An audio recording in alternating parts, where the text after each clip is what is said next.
एक बार मैं फिर आपके सामने हाजिर हुआ हूँ। इतनी देर रात आपके सामने आने का मकसद यही है कि कुछ अहम बातें हैं जो आपको बताना बहुत ज़रूरी है। कोरोना वायरस को यहाँ पर आए हुए तकरीबन 6 महीने का अरसा बीत चुका है। पिछले 3 महीने पहले, 4 महीने पहले, 5 महीने पहले एक हाहाकार मचा हुआ था कि वेंटिलेटर्स नहीं है, वेंटिलेटर्स नहीं है। हमने सब ने अपने अपने तौर के ऊपर कोशिशें की। मैंने खुद ने अपने खासदार निधि में से 60 लाख रुपए के वेंटिलेटर्स घाटी अस्पताल को दिया, क्योंकि मैं जानता था कि इस इलाज के लिए वेंटिलेटर्स और ऑक्सीजन कितना मायने रखता है। लेकिन अब ऐसा लगता है कि प्रशासन के सामने अब प्रॉब्लम ऑफ प्लेंटी हो गया है। वरना क्या वजह है कि वेंटिलेटर्स आकर पड़े हुए हैं, धूल खा रहे हैं, लेकिन वो पेशेंट्स को प्रोवाइड नहीं किया जा रहा है। हर सोमवार के दिन जिलाधिकारी दफ्तर के अंदर मीटिंग होती है, जहां पर सभी वरिष्ठ अधिकारी और पदाधिकारी, लोक प्रतिनिधि वहां पर मौजूद रहते हैं इस बात को डिस्कस करने के लिए कि ये कोरोना से कैसे हम निपट सकते हैं, कोरोना के अंदर और क्या बेहतर हम उपाय ला सकते हैं, और पेशेंट्स को ज़्यादा से ज़्यादा सहूलतें हम कैसी प्रोवाइड कर सकते हैं। इन सब मुद्दों के ऊपर चर्चा करने के लिए बात हम करते हैं। पिछले हफ्ते ये बात सामने आई थी कि सरकारी वेंटिलेटर्स प्राइवेट हॉस्पिटल्स को दे दिए गए थे। एक अजीब बात थी, क्योंकि सरकारी हॉस्पिटल के लिए ही ये वेंटिलेटर्स लाए गए थे।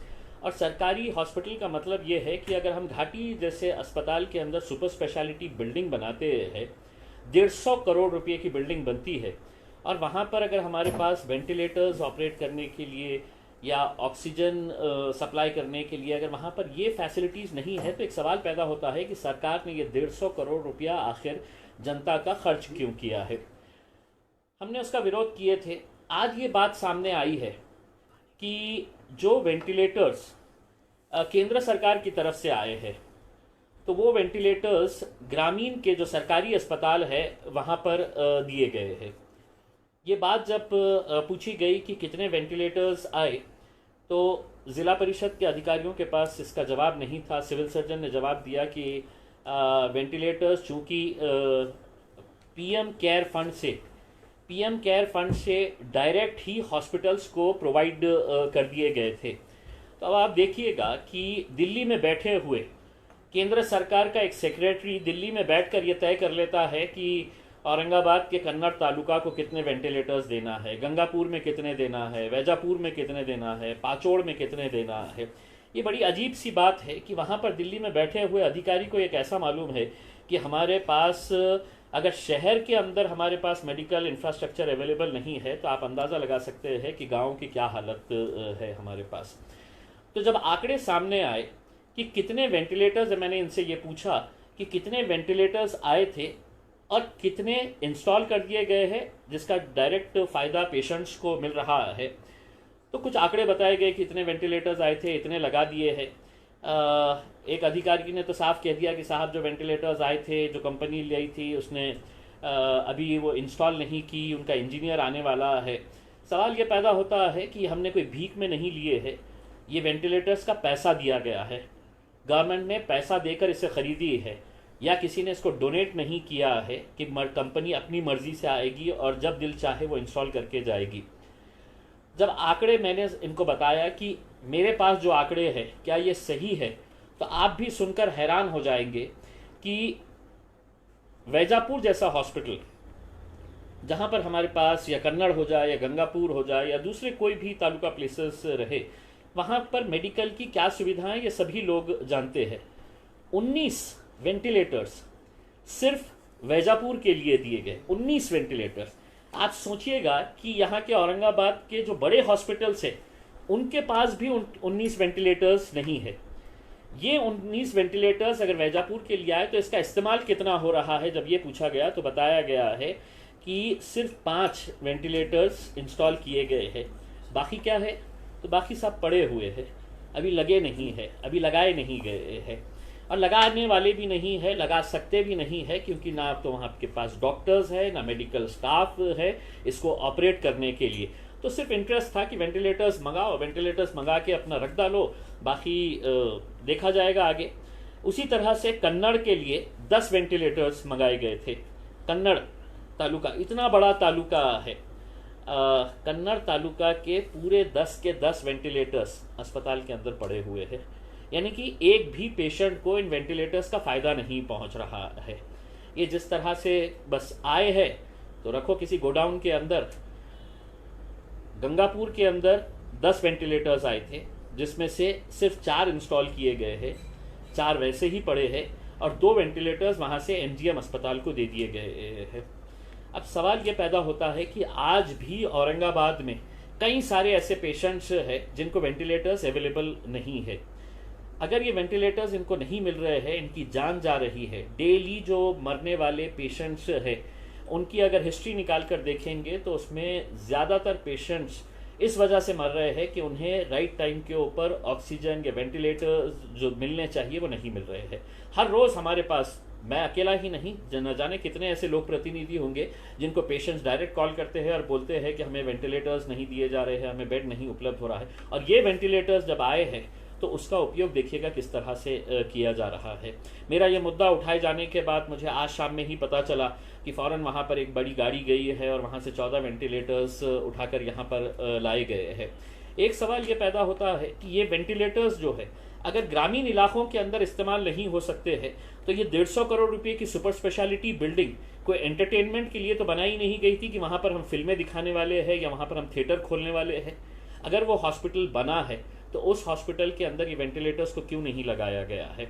मैंने कलेक्टर साहब से अनुरोध किया कि आपकी प्रायोरिटी ये होनी चाहिए कि ये पूरे वेंटिलेटर्स आप बुलाइए, गवर्नमेंट हॉस्पिटल को प्रायोरिटी के ऊपर पहले घाटी को पूछिएगा कि ये वेंटिलेटर्स आप लगा सकते हैं। उनके पास कैपेसिटी नहीं है तो सुपर स्पेशलिटी बिल्डिंग 150 करोड़ रुपये की मेरे और आपके पैसे से बनाई गई है तो वहाँ पर लगाइए। और वहाँ पर भी अगर नहीं है उनके पास कोई सुविधा तो आप उसको, जो मेल्ट्रॉन के अंदर महानगर पालिका ने, उसने भी करोड़ों रुपया खर्च किया है ये नया हॉस्पिटल बनाने के लिए, तो वहाँ पर सबका इंटरेस्ट है सिर्फ बिल्डिंग बनाने में क्यों।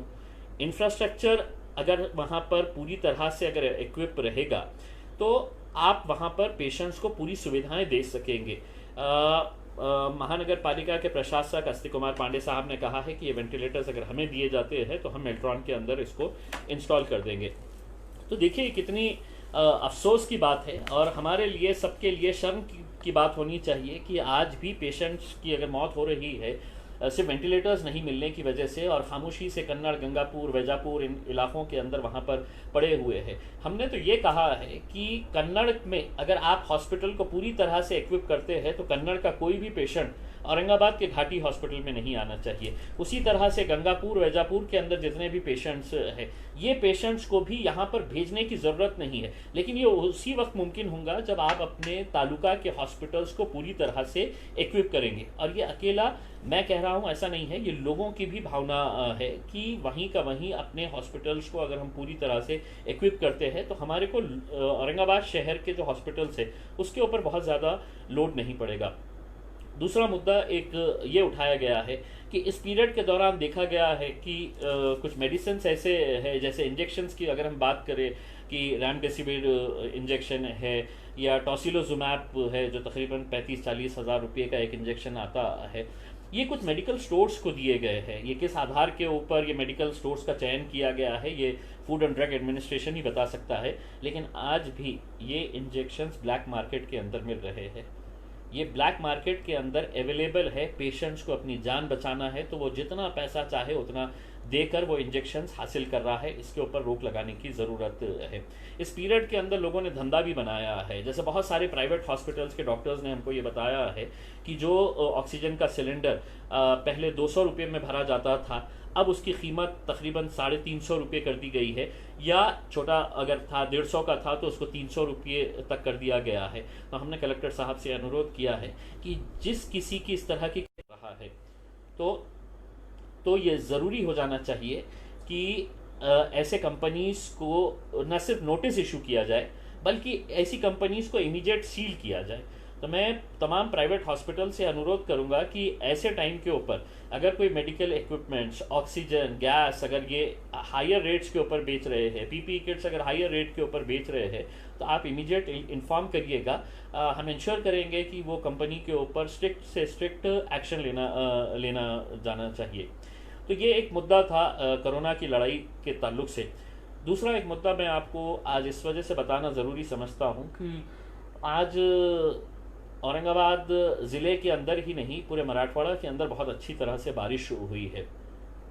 जायकवाड़ी डैम जो है, जो जिसके पास से पानी पूरे हमारे शहर को प्रोवाइड किया जाता है, सप्लाई किया जाता है, वो लबालब भर चुका है।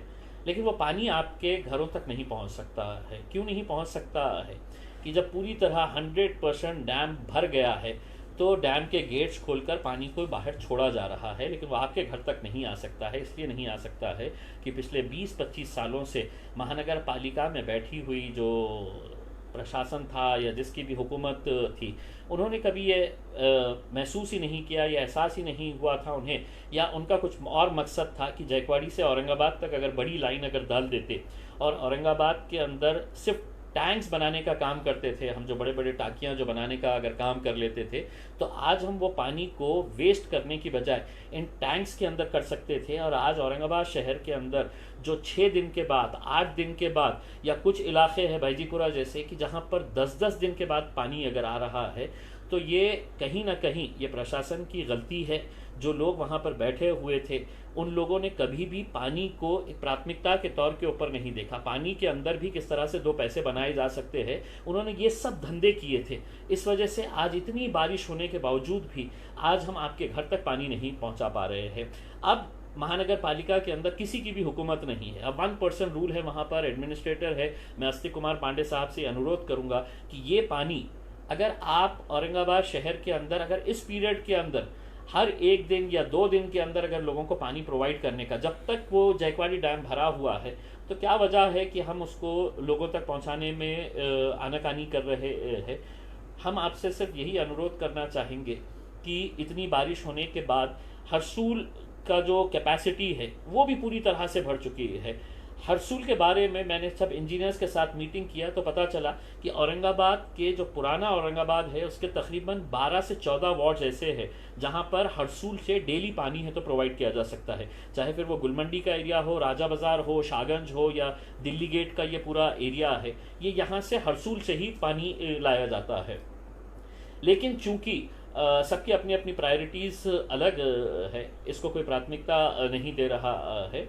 हम प्रशासक साहब से यही अनुरोध करना चाहेंगे कि पानी के ताल्लुक से जल्द कुछ फैसला ले, और औरंगाबाद के लोगों की जो मांग है कि हर 1 दिन या कम से कम 2 दिन के बाद है तो पानी मिलना चाहिए, वो पानी आप दीजिए, क्योंकि पानी लबालब जायकवाड़ी के अंदर भरा हुआ है। तीसरा ये है कि आज हमने औरंगाबाद शहर के अंदर खड्डों के खिलाफ एक मुहिम शुरू की है। आज हमने औरंगाबाद के रेलवे स्टेशन के ऊपर जाकर एक धरना आंदोलन दिया, और एक महानगर पालिका को हमने एक चेतावनी दी है कि अगर 8-10 दिनों के अंदर अगर औरंगाबाद शहर के जो खड्डे पूरी तरह से अच्छी तरह से बुझाए नहीं गए तो हम एक बहुत बड़ा आंदोलन औरंगाबाद शहर के अंदर छोड़ेंगे। ये किसी एक राजनीतिक पार्टी का मुद्दा नहीं है, ना तो ये MIM पार्टी का मुद्दा है, ये औरंगाबाद शहर का मुद्दा है। और मैं तो यही उम्मीद करूँगा कि अगर मैं मंदिर खुलाने के लिए जाता हूँ तो बहुत सारे लोग विरोध करने के लिए आ जाते हैं। मैं तो उम्मीद करूँगा वो लोग अब मेरे साथ कम से कम सड़क को अच्छी बनाने के लिए साथ में आ जाए, वो लोग मेरे साथ पानी लोगों को पहुँचाने के लिए,